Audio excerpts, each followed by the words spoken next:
that is making taxes sound sexy. Yeah.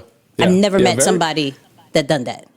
And that's a boring topic for real. So very few people can mix in both the creative stuff with the super analytical stuff that's actually needed and make it fun. So today's guest, y'all, is the one and only Carter Cofield. Listen.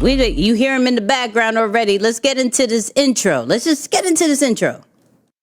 2 kids from Queens, cut from a different cloth. Now joining forces, helping you to elevate your personal brand. Yeah, I'm talking about Nikki and Moose, bringing you a never-before-seen perspective into the mindset, the mentality, the behaviors, the driving force, but more importantly, the stories behind the people and brands that you know and love the most.